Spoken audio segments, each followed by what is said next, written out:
What's up, everybody? Welcome inside the MRN studios here in Concord, North Carolina. It is another edition of NASCAR Coast to Coast presented by Whelen Engineering. On the road, in the air, and around the world, Whelen is trusted to be seen, trusted to be heard, and trusted to perform. Celebrating all things grassroots racing, my name is Chris Wilner, MRN pit reporter. Kyle Rickey, MRN announcer out at the Stafford Speedway.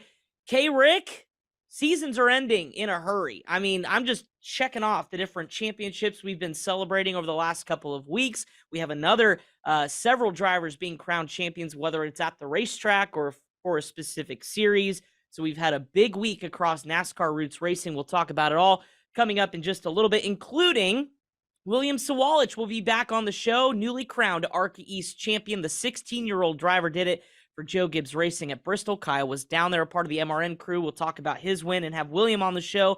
Plus, we have our new NASCAR National Weekly champion for NASCAR Roots Racing, of course, Connor Hall. Dominant season. We'll talk about his year. Plus, it's a big race weekend, Kyle, just north of where I am at here in the Concord, North Carolina area, way up at Martinsville, the ValleyStar Credit Union 300, which will be on the Motor Racing Network. We'll preview that race. So let's get right to it, K-Rick. First off, how was your weekend? Looks beautiful out there at Stafford right now. Has the weather been cooperating for you guys the last couple weeks? You know, we're in the final home stretch of the season when, one, we're talking about points and champions, and two, it's like 64 degrees out there right now. I mean, it's beautiful, but there's a chill in the air here. So, you know, we're getting down toward the end of the season, the Napa Fall Final here at the Speedway this weekend. Right now, I think there are 37 cars entered for that event.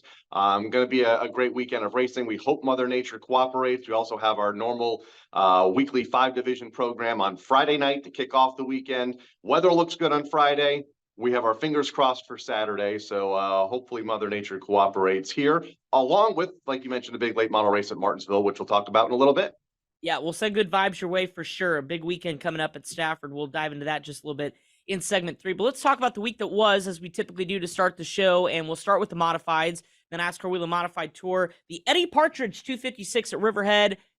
I mean, just what else can we throw at these modified drivers? We've had intense battles for the lead. We've had close finishes like we just had here at Riverhead. We've had drama in terms of championship leaders being stuffed in the wall. But this one was a absolute Jim Dandy, as Tony Bachhoven would call it, just between Justin Bonsignore, Ronnie Silk, the rest. Austin Beers was up front there at the end. What a finish at Riverhead. Always never disappoints, but this was another good one. Yeah, and I've always said the modifieds on a quarter mile, relatively flat racetrack like Riverhead Raceway put on some of the best racing that you'll see, just because of what we saw the other night, the contact, the back and forth. Those Nerf bars were definitely put to use in all four corners of both of those race cars. And it was pretty cool to watch the final 10 laps of that race unfold. Justin Bonsignore picking up the race win. Mark Stewart picking up a second spot, was able to sneak in and around Ron Silk on the final lap after all the beating and banging was done off of turn number 2. So kudos to one of the Riverhead Raceway regulars that competes there on a regular basis, getting a podium finish, finishing in the second spot between the two drivers that were battling for the win. And the championship battle so tight with now just 3 races to go in their season. And it's 3 points. Justin Bonsignore taking Ronnie Silk. That's it. So literally he's going to come down to the wire. And I have a feeling this will flip-flop another 2 or 3 times before we get to the season finale. Justin Bonsignore, 5th win of the season, Kyle. We talked last year. Remember the difficult start he and the team have had? They had to claw back from a huge championship deficit. Were able to come just short last year at Martinsville. But this year, things are a little bit different. They really haven't had a slump, as I guess you could call it. And right now, they're probably one of the hottest drivers on the tour. So if you're Ronnie Silk, you a little worried just about this stretch run, and it seems like they're peaking right at the right time? Yeah, they have momentum. Like you mentioned, they're peaking, and Thompson's still to come. And we know Thompson Speedway here in Connecticut is one of the best racetracks that Justin Bonsignore competes at, or the tour competes at. You know, he just won there a couple of weeks ago for the midsummer event. He's got 10 wins there, maybe over the years, although it had been a while before the race win in August. You know, he's always strong there. That'll help. North Wilkesboro, I think, is the biggest unknown. That's coming up in less than 2 weeks' time. New stop for the NASCAR Whelen Modified Tour, and then we'll wrap things up at the Martinsville Speedway, where I think both Ron and Justin run well, and just going to be a matter of, I think a good old race for the championship. They're going to go into that event relatively tight, and it's going to be fun to watch and listen to here on Motor Racing Network. Wouldn't be surprised if the finish we saw at Riverhead would be the finish we see decide Absolutely. the championship at Martinsville. So stay tuned if you're a modified fan, or heck, even if you're new to modified racing, keep in mind the last couple races here are going to be absolute thrillers. Let's talk late models real quick. Jesse Love, obviously we talked about him several times this year, as he pretty much has the ARCA Menard Series championship locked up, although their season not quite complete just yet. Had a good run at Bristol, but he goes late model racing with the ASA Stars National Tour and gets the Glass City 200 race win, Kyle. Not so much dominant on the late model side as Jesse, as we've seen him in other forms of racing this season, but how big is a win like that when you get to go toe-to-toe with Ty Majeski, who you pretty much have to pass to be able to win these races because you know he's going to be up front? But what does that do for a driver like Jesse, who's so young still in his career, to get a major late model win like that? It's a huge late model win, and one of the biggest events, like you mentioned. The Glass City 200 has been around for decades now there in the Midwest, and to fend off a driver like Ty Majeski is huge. He's come up short here the last couple of weeks in the ARCA Menard Series, so it's good to keep that confidence high. I mean, a win's a win, whether it be in the ARCA Menard Series, in the National Series, or whether it be in a late model race in the Midwest in one of their biggest events of the year in the Glass City 200. So, and to do it the way he did it and fending off some of the best, like a Ty, confidence is everything, and he needs it right now, or does he? With still a couple of races left coming up, including a race at Toledo for the ARCA Menard Series in a couple of weeks' time. Yeah, good tune-up for that race for sure for Jesse, Indeed. who's ran well before in the past on the ARCA Menard schedule at Toledo, but good to see him pick up a win. And you're right, he is probably one of the most competitive people I've ever met, and I've gotten the chance to spend time with Jesse plenty. He runs up at Millbridge in the micros, and he'll finish second in a micro race, which again, for his career right now, means absolutely nothing other than he just wants to win races, and he'll finish second. And it's like he finished second in the Daytona 500. It's like he takes every race so seriously. It's really cool to watch, and obviously the fire inside and the competitiveness is fun to watch. So Jesse will be back in action, of course, with the ARCA Menard Series. Let's talk late models one more time with the Hickory Motor Speedway Track Championship. We mentioned we're kind of checking off the boxes. We've had Berlin crown their champions the last couple weeks.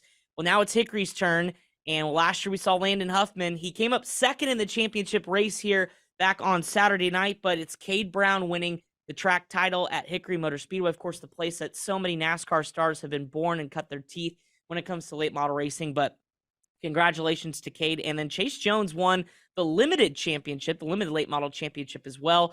Kyle, it's not been I guess they haven't been out of the news a lot. They've always been in the news, Hickory Motor Speedway. Some drama going on in the early part of the season, but some good quality champions crowned this past week.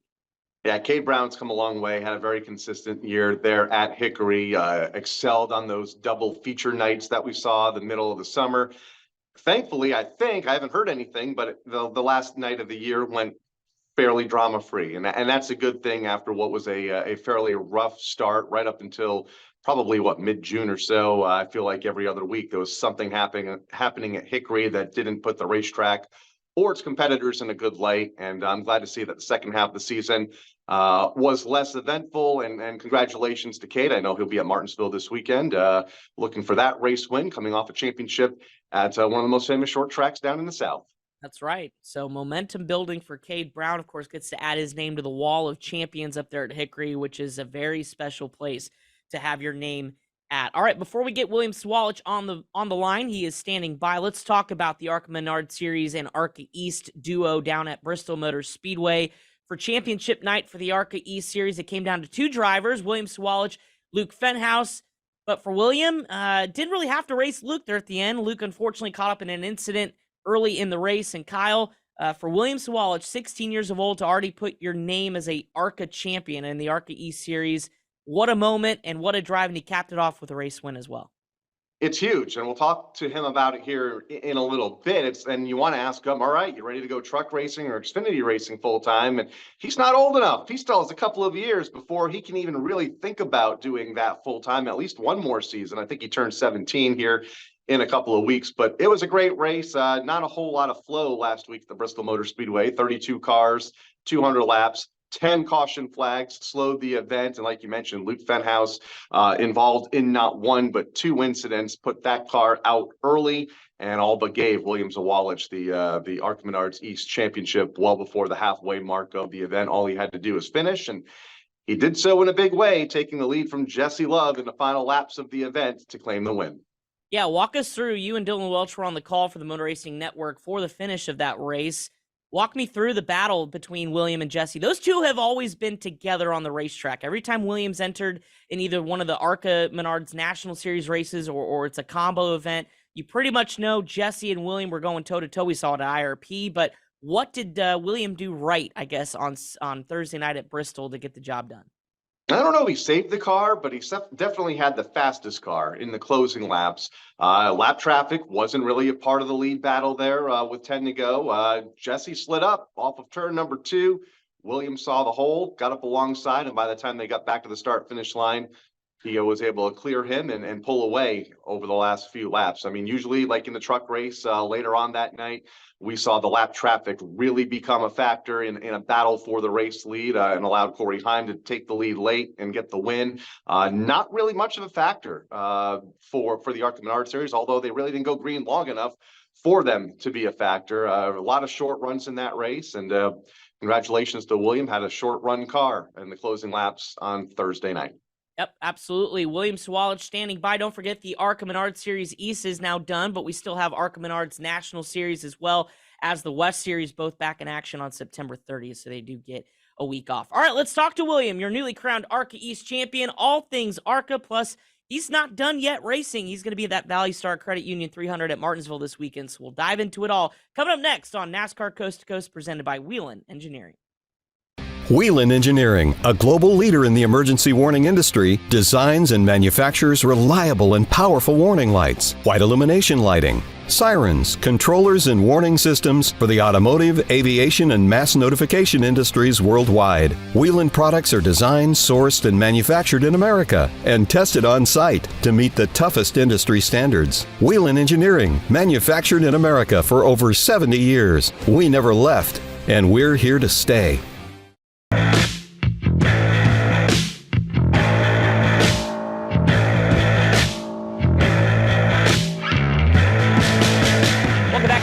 Coast to Coast, presented by Whelen Engineering. Joining us via Zoom, your newly crowned ARCA East champion of 2023, William Sawalich. William, congratulations.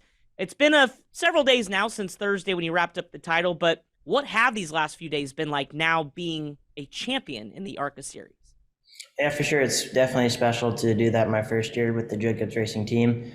Friday I watched the Xfinity race just to try and learn more about that racetrack, and then Saturday and Sunday, I just relaxed and kind of soaked it in. And then Monday, I was back to working out and going to the race shops. And today, I'm just doing the same.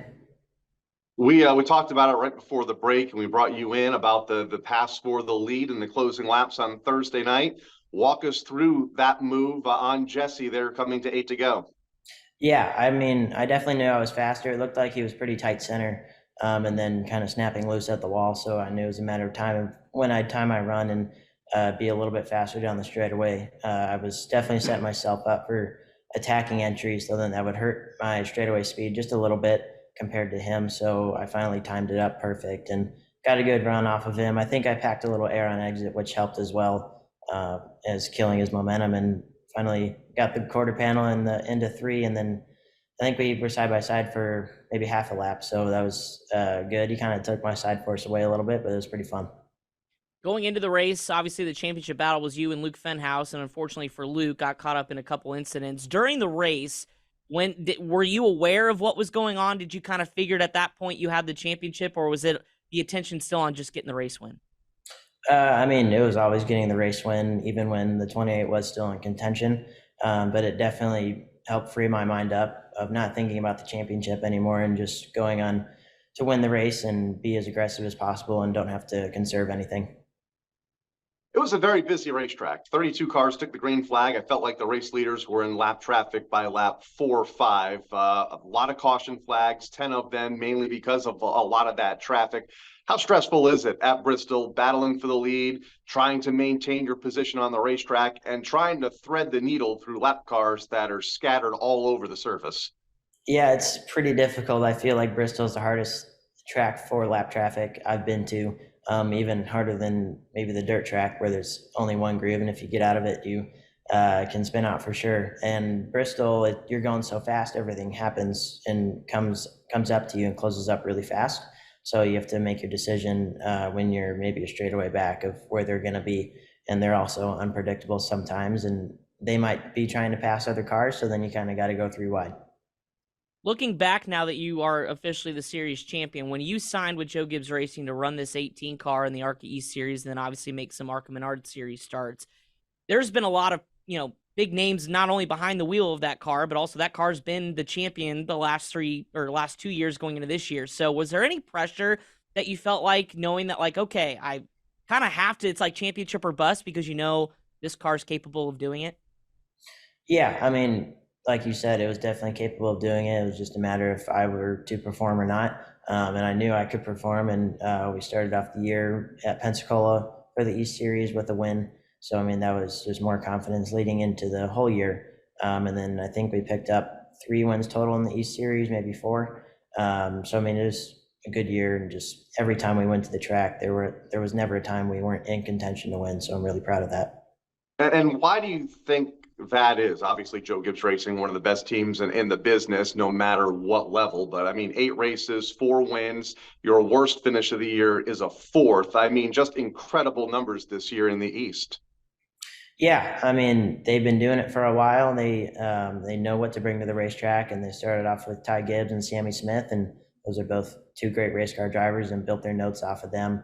And then I can also look at their notes and apply as a driver of what they felt. And I mean, they've been doing it for a while now and been really good for a while now. So it's really cool to be there.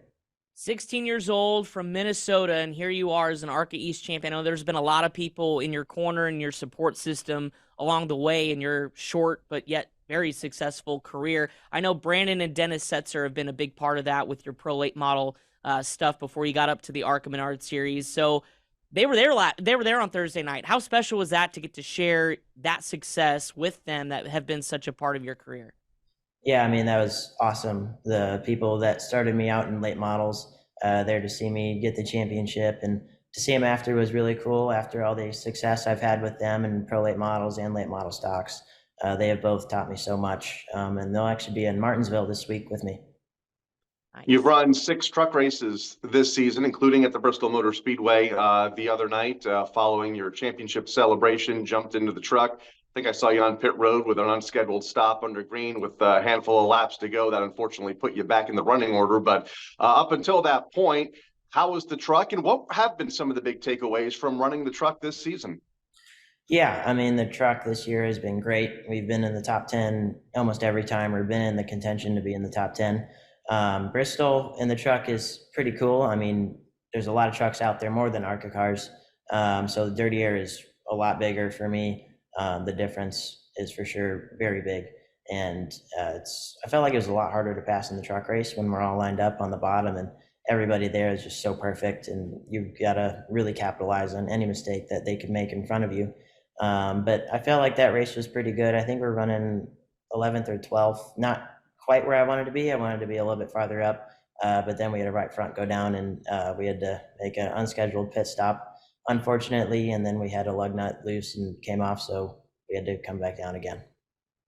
I know you've said in the past, and we talk about this season, not only just being a champion, but it's a learning process, right? Every series you work up to, you're constantly being a student of the game and learning the different elements of racecraft. But I know you had said in the past restarts were something that, something you wanted to work on, right? There's something that are key in every series, no matter what you're racing. How hard is it to replicate that and try to practice for that? Or do you feel like that's just more of a race by race scenario? Because I know you wanted to work on that earlier this season, but man, the last handful of races, you've just been on the money when it's coming to restarts on the ARCA car and including the truck as well. So how do you work on something like that throughout the season? Yeah, it's just repetition and seat time. Even if you go into different cars, you're just still thinking about what you want to work on, and it applies to every series and car you're in. I feel like in the beginning of the year, my restarts definitely were not strong, and then towards the end of the year, they've gotten better. I still missed some shifts in the ARCA car, which I still don't know how that happened. Maybe there's something wrong with the transmission. It just got stuck between the gates. But I mean, it's just a learning experience all the time. And I feel like car to car, every restart is different. So to get those different perspectives will help you in the certain car that you're focusing on. Let's talk about the late model. This weekend, ValleyStar Credit Union 300, Martinsville Speedway. Only 86 cars are entered. So how do you approach the weekend, and especially time trial qualifying on Friday night, to kind of get the weekend off on a good note? Yeah, I mean, practice will be really important to get our balance as close as we want it. I feel like we're going to have a good rotating race car to rotate the long corners of Martinsville. I feel like it's a long corner for a late model stock because I've been to relatively short tracks in that car, so it's going to be a big track to be on in that kind of car.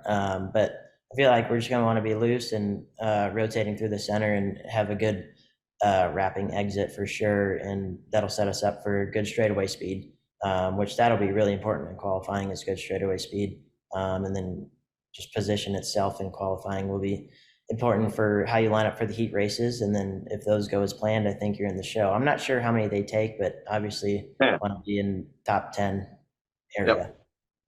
Yeah, it'll be top 10 out of each of those 4 heat races will make the show. And William, when you look at just the entry list, right, and you're certainly one of the favorites on that entry list, but 86, and we could be pushing 90 by the time we roll into Martinsville Speedway later this week. But how do you, I guess, compartmentalize all that? Obviously, there's so many cars and anything can happen, but just how difficult is it on a race like this to make sure that you're just one in the show and then competitive up toward the front?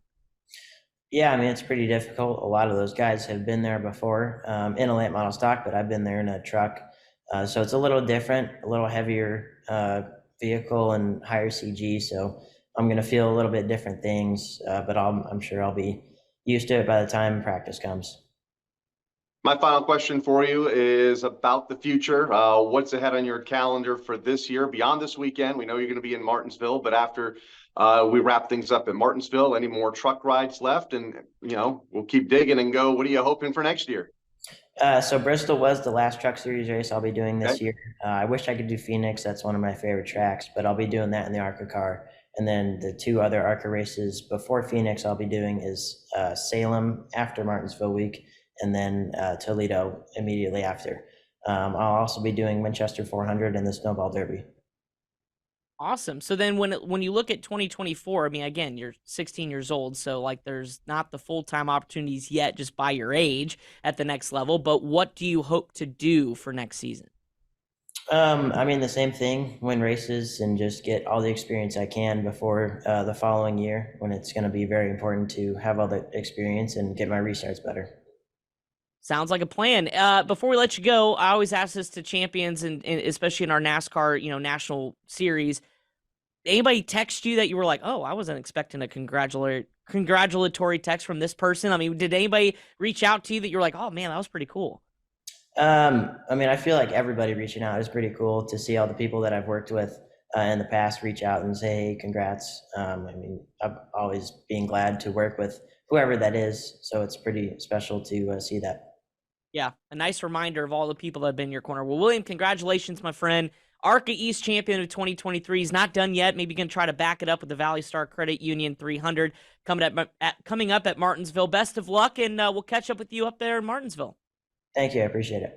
William Sawalich, 2023 ARCA East champion here on Coast to Coast. Coming up next, we'll look at some news and notes and, of course, the calendar, some big races ahead here on NASCAR Coast to Coast, presented by William Engineering. William Engineering, a global leader in the emergency warning industry, designs and manufactures reliable and powerful warning lights, white illumination lighting, sirens, controllers, and warning systems for the automotive, aviation, and mass notification industries worldwide. Whelen products are designed, sourced, and manufactured in America and tested on site to meet the toughest industry standards. Whelen Engineering, manufactured in America for over 70 years. We never left, and we're here to stay.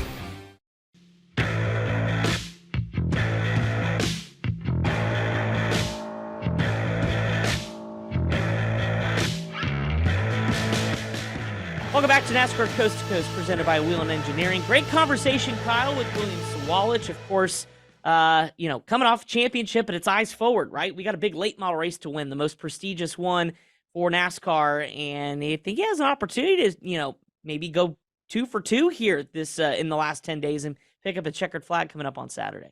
No, absolutely. And we talk about it every week. Momentum. Dylan Welch and I, we were in the booth of the Motor Racing Network last week for the ARCA Series race and the East Championship race. And we were talking about how these drivers get seemingly younger and younger and younger every year. I mean, every once in a while you had a 16-year-old sneak in there, but I'm looking at the list and it's 16, 17, 16, 17. It's like, every year they get younger and younger, and that's good for the future of the sport. I mean, there's definitely a lot of talent coming up through the ranks, and the ladder system that NASCAR has put together, which over the last 5 years has included the ARCA Series and the East Series, and Williams on a pretty good path right now with one of the best teams in the sport to be around this industry for a long time.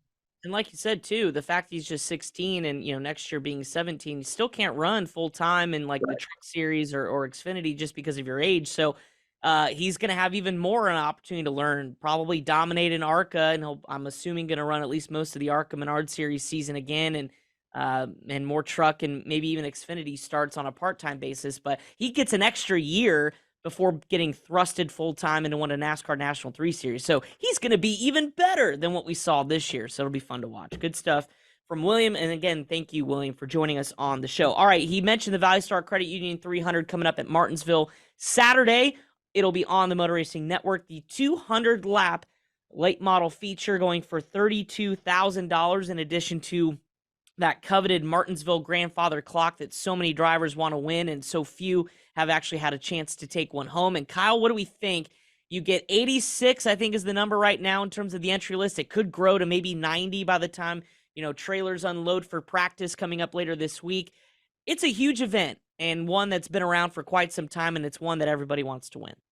There used to be a halfway break, a 200-lap event. They would throw the caution at lap 100 and kind of reset things. It was more of a competition caution, allow drivers to make adjustments. Now there's a couple of those, and that I'm hesitant to pick a winner because of it, because the final competition caution comes with 25 laps to go. It could take an hour and a half to run that last 25 laps the way this race has played out in the last few years. I don't think we're going to see what we saw in 2019 when Josh Berry led wire to wire and won by, half a straightaway, it seemed like. But there's a lot of great drivers in the field. Connor Hall, we talked to William Sawalich, Mike Looney, a former race winner, Cade Brown, Brendan Queen, Landon Pembleton, Carson Quapple, the list goes on and on and on. I mean, every big name in a late model in the South and from other parts of the country are entered, and it's going to be a great race. The big event, starts on Friday night, just trying to put yourself in good position to qualify into the race because about half of the competitors are going to miss the starting field. Yeah, and again, it's so critical to get through qualifying, but more importantly, get a top 10 in those 4 heat races to lock yourself in. The only driver, there's only one that is knowing he's going to race on Saturday night for 200 laps, and that's Peyton Sellers, just by virtue of being the defending winner entered in the race. So for Peyton, not so much pressure going into the weekend, but it all starts with practice again Thursday, and you have Friday as well before we get to Saturday's 200-lap event. And, of course, that'll be on the Motor Racing Network. Coming up Saturday night, yours truly will be in the turn with Dave Moody and Alex Hayden in the booth and Steve Post on pit road. So it should be a good, fun time. Late model racing in Martinsville doesn't get any better than that. And like Kyle mentioned, 25 laps sprint to the finish here. Buckle up. So what you're saying is I should have my trouble calls ready, right, Kyle? With 25 to go. I think the first 175, it'll be pretty calm. Yeah. But those last 25 could take all night to run. So hopefully not. Hopefully it's, fairly clean and green, but there's a reason why that caution is coming out with 25 to go. We had fireworks off the track. Remember last year, Andrew Grady with the cuffs through the window of Davey Callahan, and he actually spoke about it this week, kind of coming up on the 1-year anniversary as Andrew goes back to Martinsville. He says, don't want to do that again. He said, I didn't know it was a big deal until I think it was Shannon Sharp from the NFL retweeted him, and then Mike Tyson retweeted the post as well. So viral video, not for really the right reasons, but Andrew said hopefully this year goes a little bit better. So best of luck to everybody down there at Martinsville coming up this weekend. Some other news and notes, Kyle, before we wrap up the show. Lane Riggs making his NASCAR Xfinity Series debut for Colleague this weekend at the Texas Motor Speedway. He'll be at Vegas and Martinsville as well in that Colleague car. What do you think? Top 10s in 2 of his first 2 Truck Series starts for two different teams. Can he do the same in the Xfinity Series? I mean, we'll see. It's a fast racetrack. It's a deep field with the Xfinity Series. I think it's the fastest racetrack that he'll compete on. I think he's capable, no doubt. It's going to be tough, right in the middle of the playoffs. I mean, race number 2 for the NASCAR Xfinity Series playoffs. A lot of teams have a lot on the line. It'll be hard for him to get up there and mix it up in his debut. But again, we talked about the ladder system, and we talked a little bit last week about how this is the point of the season where you see a lot of these young drivers begin to sprinkle their way into some of these late season races, maybe in preparation of next year. We see it a lot at Phoenix. We'll see it at Texas this weekend. And looking forward to seeing what he's able to do here on Saturday afternoon. Top 10, I'm not sure. Maybe a top 15. Okay, I think that's a reasonable expectation. Okay, so talking about Lane Riggs. Now, if we talk about Carson Kvapil, who finished 12th in the truck race at Bristol in his debut, kind of sparks a debate. Who wins in one of NASCAR's premier series first when they get there? Lane Riggs or Carson Kvapil? I'll put you on the hot seat. You are. Second week in a row. I'm gonna say Lane Riggs. Okay. I like his confidence. I like, he's done. I've liked what I've seen out of him in the first couple of races that he's run. He's finished. Doesn't seem to find trouble much. He's got, has had good equipment. We'll see what he can have here going forward. And obviously that depends on what the future looks like for him. But I think he gets the victory lane first. For the sake of argument, I'll say Carson Kvapil, but I bet you it'll come down to those 2 for a race win at some point. They're on the same trajectory as far as their path, although Lane has a few more starts in the national series than Carson, but it won't take Carson too long, I think, to get acclimated. A couple other news and notes. Daniel Dye, he is going to make as well a Alpha Prime Racing Xfinity Series debut at Texas, Las Vegas, and Phoenix. So Daniel Dye joining the ranks as well with Lane Riggs, making the jump up to the Xfinity Series. And then Frankie Muniz, Kyle, we talked about it earlier this year, had a great run and still continues to be in the top 5 in points in the ARCA Menard Series, but solidifying his future for next year, saying I will be back in ARCA, but he also says some truck races as well. What can you maybe tell us, or what do you predict for Frankie as he continues to grow in the NASCAR side of things of his racing career?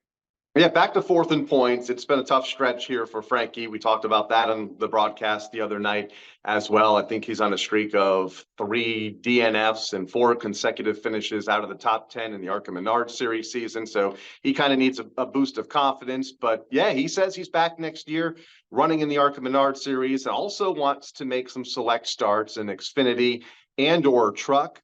It's going to be good to have him around. I feel like he's a very busy guy in the pits. A lot of folks still know him as Malcolm from his show, 20 years ago, maybe, or now or more. I mean, and Agent Cody Banks. Don't forget about that one. That was a good one.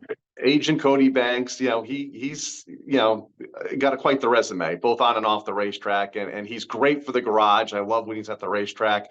Fun to talk to, and just enjoys being at the Speedway as a competitor week in and week out.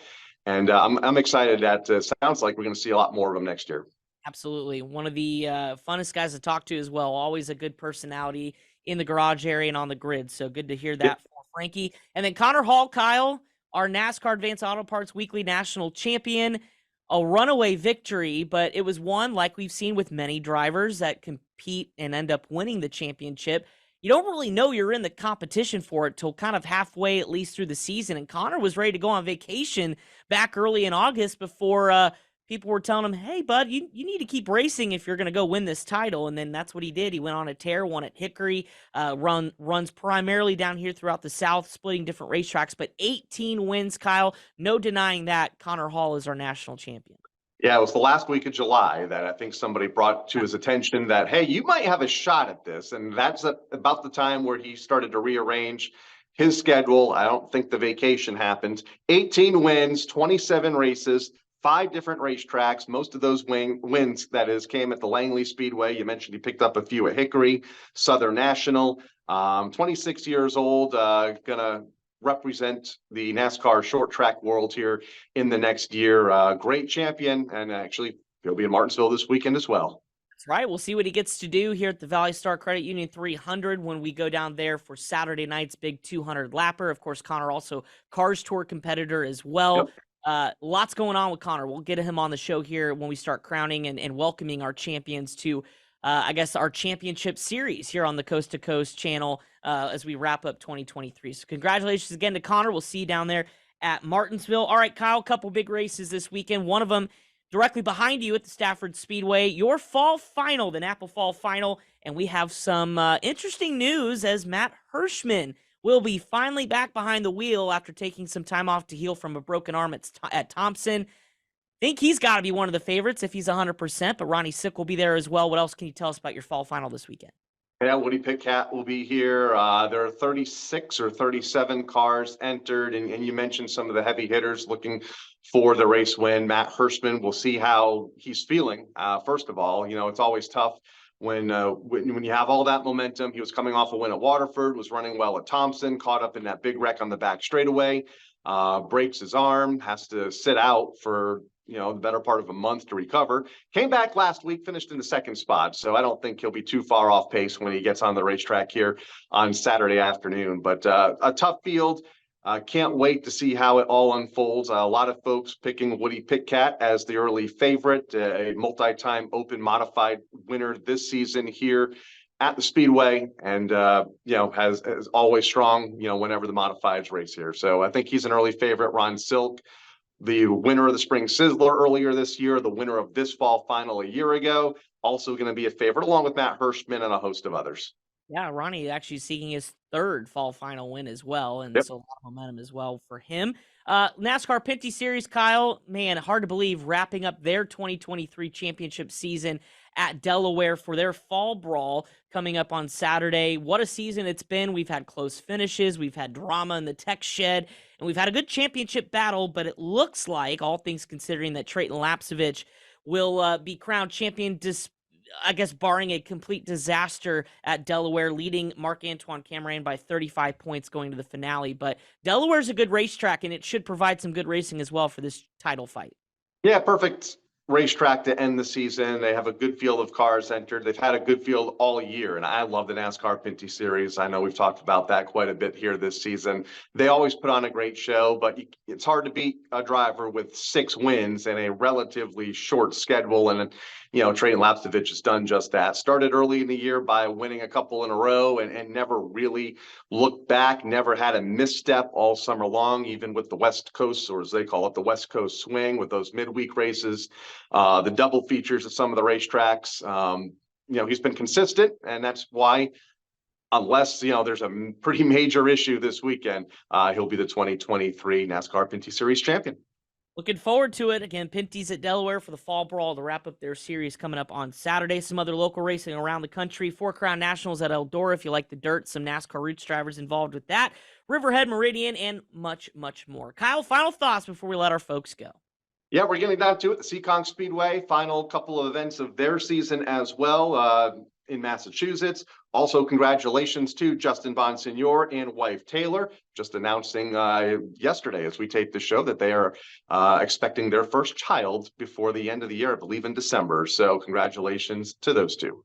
Well, definitely hopes he can grab that Whelen Modified Tour Championship now. It could put it right next to the crib. That's right. This year. What an accomplishment that would be. Congratulations to Justin.